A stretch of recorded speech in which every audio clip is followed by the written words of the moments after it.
ये प्रेरणादायक तो है ही, ये तुम्हारे चरित्र चित्र का एक साधन तो है ही, उसके साथ साथ ये तुम्हारे आत्मरंजन, आत्ममनन और आत्मचिंतन और आत्म की श्रेष्ठता के लिए, आत्मा की उत्कृष्टता के लिए और तुम्हारी दिव्यता के लिए सबसे बड़ा साधन है। जो ध्यानी ज्ञानी अमलात्मा है, जो बहुत ध्यान मेडिटेशन को बहुत श्रेष्ठ मानते हैं, उनको एक खास बात बता रहा हूं।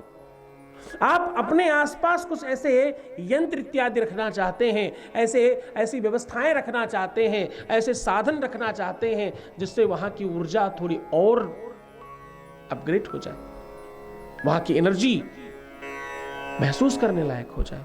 आप सामान्य जगह जब ध्यान करते हैं बात अलग होती है, आप जब मंदिर में ध्यान करते हैं बात अलग होती है, आप जब किसी श्रेष्ठ तीर्थ में ध्यान करते हैं अलग बात होती है, और आप जब किसी ज्योतिर्लिंग में ध्यान करते हैं तो बात अलग होती है।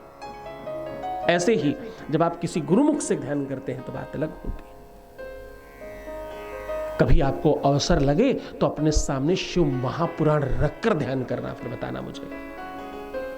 आप अगर हिल न जाए अंदर से तो कहिएगा। आपको अगर यह न लगे कि सच में कोई शक्ति और कोई अद्भुत विशाल शक्ति है, जिसे समझ पाना बड़े बड़े अमलात्माओं की और सिद्धात्माओं की, सिद्धों की, यतियों की, मुनियों की, ज्ञानियों की, तपस्वियों के बस की बात नहीं है।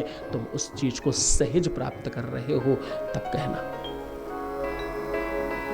शिव महापुराण सामान्य बात नहीं है। शिव महापुराण सुन लेना, शिव महापुराण सिर्फ इतना सा शब्द सुन लेना जीवन को तत्काल परिवर्तित करता है। जिस प्रकार काली मिर्च के कुछ दाने अगर आपके खाने में पड़ रहे हो तो आपके रक्त का प्रवाह अच्छा हो जाता है, आपके रक्त का फिल्ट्रेशन हो जाता है। जिस प्रकार फिटकरी के थोड़ा सा स्पर्श मात्र से पानी का जो विचार है वो ठीक हो जाता है, उसकी जो अशुद्धि है, उसका जो निर्माल्य भाग है वो अपने आप सतह पर चला जाता है, बिल्कुल उससे कहीं ज्यादा।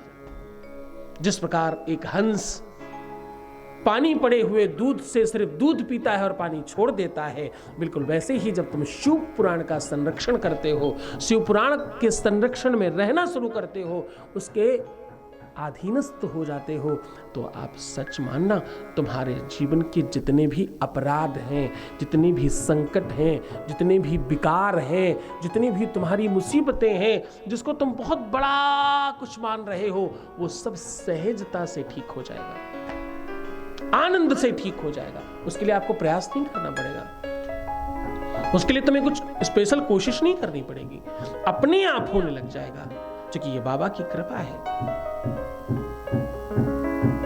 आपके घर में कुछ अच्छे शुभ ग्रंथ होने चाहिए। आप दुनिया भर की मैगजीन और नॉवेल और जाने क्या क्या रखते हो,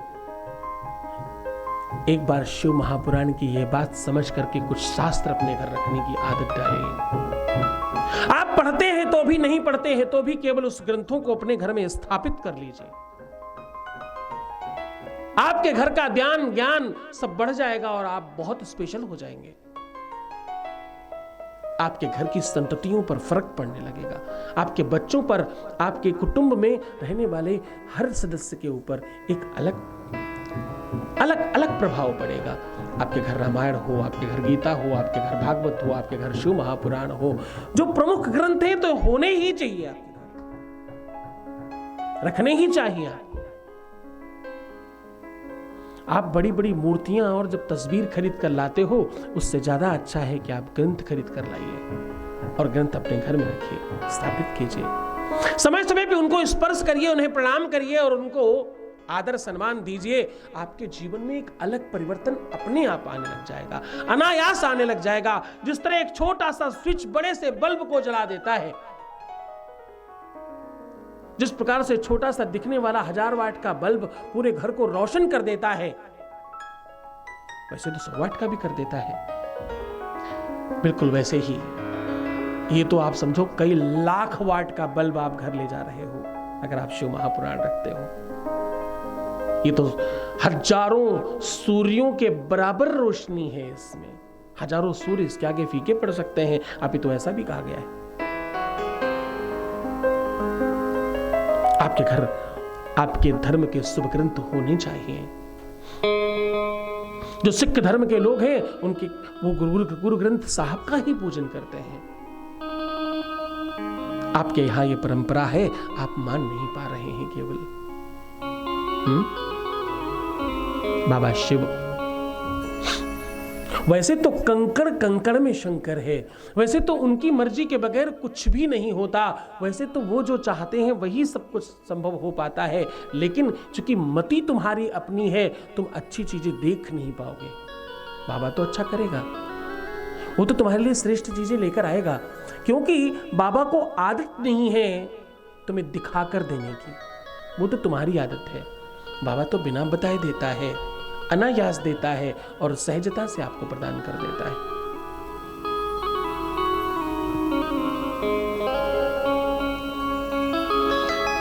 कच्चे दूध में हल्दी डालकर अगर जो लोग चढ़ाते हैं उनका बृहस्पति स्ट्रांग हो जाता है। बाबा के ऊपर कभी अवसर लगे आपको, खासतौर से गुरुपुख में, गुरुवार को या किसी खास पर्व में अगर आप ये काम करते हैं, दूध में हल्दी डालकर चढ़ाइए बाबा के ऊपर। अब देखो, ये हल्दी पिसी वाली बहुत शॉर्टकट तरीका मत इस्तेमाल करना। हल्दी की गांठ लेकर के घिस कर फिर दूध में मिलाना। जब तुम घिसोगे ना तो तुम्हारे हाथों में भी लगेगी। हम लोग टीका चंदन करते तो हाथ भी लाल पीले हो जाते हैं। इससे फर्क क्या है? किसी महापुरुष ने मुझे समझाया कभी, महापुरुष मतलब कोई मूर्ख व्यक्ति उसने समझाया मुझे कि आप हाथ से क्यों करते हैं। आजकल तो ब्रश आ गया है, कोई भी ऐसी चीज ले सकते हैं, उससे कर लीजिए, हाथ खराब नहीं होंगे। तो मैं तो चाहता हूं कि हाथ खराब हो। भगवान के प्रसाद में हाथ लगे उससे खराब नहीं, अच्छा होता है। आपकी रेखाएं, आपका भाग्य, आपका प्रारब्ध, और भूल मत जाना हाथों को कर बोलते हैं। इनसे जो भी कुछ काम किया जाए उसे कर्म बोलते हैं। अच्छे शुभ कर्म हो रहे हैं मेरे हाथों से, शुभ चीजों का स्पर्श हो रहा है मेरे हाथों से। अपने हाथों से हल्दी घिसना और अपने ही हाथों से दूध में मिलाना, फिर बाबा शिव पर चढ़ाना। ऐसा करने से तुम्हारे घर में मांगलिक कार्य होने लगेंगे। मर्वांक्षित विवाह होता है, विवाह के संयोग बन जाते हैं। जिनको संतान नहीं हो रही, उनके संतान उत्पन्न होने की भावना और वैसे योग और संयोग बाबा बनाने लगते हैं। जिनके बच्चे नहीं पढ़ रहे हैं, क्योंकि ये सब कुछ बृहस्पति से होता है और बृहस्पति तत्काल प्रभावित हो जाता है, तत्काल अच्छा हो जाता है। ऐसा करने से पूरी मन से, पूरी श्रद्धा से इस चीज को करिए, आपका जीवन उत्कृष्ट होगा, आपका जीवन श्रेष्ठ होगा।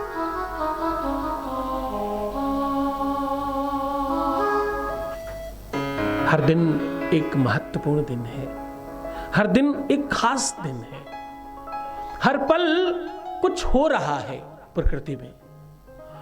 ये सिचुएशन, ये सिस्टम कुछ कर रहा है। हवाएं चल रही हैं, खुशबू फैल रही है, सूर्य उगा है और रोशनी दे रहा है।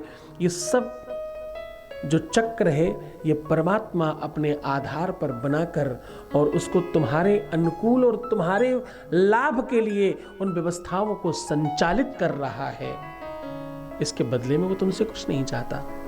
वो चाहता है कि तुम और अच्छे हो जाओ, तुम और मूल्यवान हो जाओ, तुम और कीमती हो जाओ, तुम्हारा मन भगवान शिव के चरणों में और ज्यादा लगे, तुम शिव मंदिरों में खास तौर से जाना शुरू करो और भगवान शिव के चरणों में अपना अनुराग और बढ़ाओ। बस और क्या ही चाहता है वो।